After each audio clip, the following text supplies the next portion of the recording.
Bags. Okay, what's going on, everybody? We're back with another review of Pokemon Generations. This time we got 2 episodes for you. So let's go ahead and get into the first episode, titled The Scoop. And this episode is pretty much almost recapping the events of what happened in the Delta chapter of Omega Ruby and Alpha Sapphire. Except this time, we're not actually going into the Delta chapter, like, acting it out. We're doing kind of like a recap of it, where the reporter crew that usually like interviews you in Omega Ruby and Alpha Sapphire, they're pretty much trying to find information about this, hidden footage or something like that, or, see what really destroyed the meteor that was coming down to Earth and supposed to destroy it. So, pretty much you got the reporter and you got her cameraman and everything like that, and they're looking for the file and they're transferring it over, but they get caught by the professor or the scientist that is in the space station, because they, I guess they can find out if someone's taking files that are encrypted or whatever. So he gets up and he's about to go and check out what's going on. And while the file's transferring, they go ahead and take a look at it. And it's pretty much a reenactment of what happens with, your trainer character. And what I liked about this, they kept it ambiguous to whether it was a boy or the girl trainer, whether it was Brendan or May. And I like that because, you pretty much just see the character riding the Rayquaza and then attacking the Deoxys, and the classic Deoxys music plays and everything, and it blasting throughout, the space and everything like that. And, the trainer is ends up on top of one of the, I believe a satellite. So, overall, ends up the reporters, they get caught, and they, want to escape, but they have to give up the footage first. So they do a little trick to try to give the footage up, and they kind of double cross and don't give up the footage. But then they end up end up on a chase to try to make sure no one sees the footage, but they want the footage. The reporters, they want to report it to the people.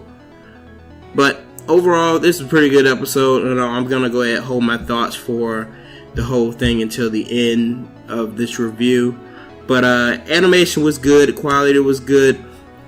I have to say that this one was a little bit more action-packed than some of the other ones, only because the fight between Rayquaza and Mega Rayquaza, I should say, and Deoxys was just beautiful.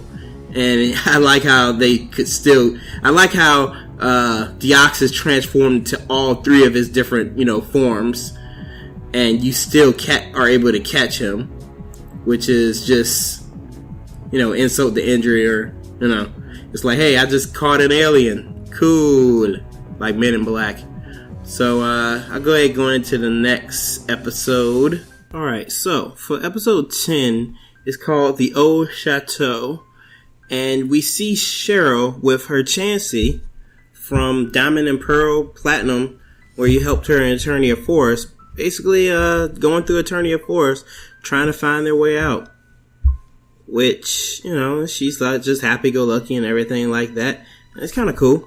And then she comes up to the Old Chateau, which we all know what that means in, Diamond and Pearl and everything.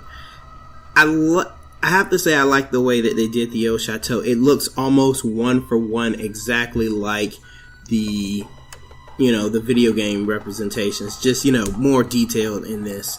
But anyway, we get back into it. She's talking to an old guy there who I believe is either a butler or, the owner of the chateau. And he basically tells them that, they could stay the night, which is pretty cool. It's nothing against it. They go ahead, go upstairs and go around and you notice picture eyes move and turn red. And you're just like, okay, something's not right here.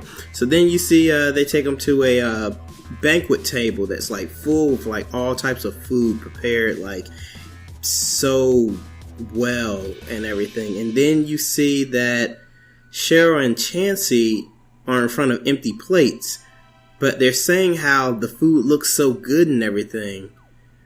And it's just very, very creepy because they're trying to eat the food and they're actually like, it looks like they're eating it, but they're eating nothing at all. It's like they're cutting into it, grabbing it, and just admiring the taste and everything, but it's like nothing on the plate at all. Nothing there. So, yeah, this is where it gets kind of creepy, where the old guy, he's just looking at them and laughing or whatnot, and just, glaring to see what happens and stuff. And, Chancey finishes her meal and, ends up, they're gonna go ahead, take them to the room that they're, gonna spend the night at. So they go down a bunch of elaborate hallways and everything like that, and just going through, and then they end up getting lost from the guy, and he just walks behind them and then comes up, and you notice that he just ends up walking into the floor, just like it's nothing. And yeah, turns out that he's actually a ghost, and he is Haunter, and he chases them throughout the mansion, basically with a miasma fog or whatnot, and lightning and fire, and just chases them like trying to eat them, consume their souls or whatnot. And they then wake up on a couch, and they just see that the mansion is in like ruins and everything, like spider webs, books falling, glass broken and everything like that. And then Cheryl gets a note dropped on her lap. I can't describe exactly what the note says, but then a little girl comes out with a Baneri doll, which is a little girl ghost, and she pretty much wants her to read the note, and she turns into a monster, and then they do a final scream, and you see the miasma of the forest, and the chateau is actually in ruins and everything. And that was the end of the episode. So yeah, that one fit perfect with it being Halloween in a couple of days. It was a scary kind of ghost tale, mystery or whatnot like that. I guess that could be more so if you put it in the beginning of like an actual movie or story or whatever like that. You could this is what happened before, and that the mansion was haunted and stuff like that and whatnot. But yeah, the episode was really good. I liked how they played on the whole, just Cheryl being by herself in the forest. I guess you could have put her with, someone, or you could have even put your character, but you want to have been able to get the expressions to where it's been like fear in this place without someone that can actually talk. Cause you play a character, they probably weren't going to make you talk again. And having Cheryl there with Chancey and everything like that, who I have to say is adorable, because the way that they just made her expressions, they, Pokemon in this don't say their names. They say growls or, little, cries or whatever like that. And it was just really cute the way that they did Chancey. It had some really creepy moments in this episode, but yeah, it was really, really good for it, and the perfect time. I'm so glad Pokemon brought out an episode like this right near Halloween. It was just pretty much perfect for it.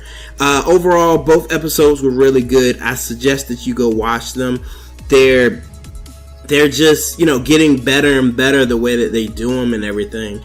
And I know they're just side stories, or just, some stories that they actually, like the Old Chateau, episode 10 was just a story they made themselves. That's not what happened in Eternia Forest. You were supposed to accompany Cheryl with battling and everything, but the way they did this was just spot on. It was just so great. But anyway, this has been DB from the Backroom Crew, and I'll see you guys next time. Remember, show some class, act like you've been somewhere before. Peace.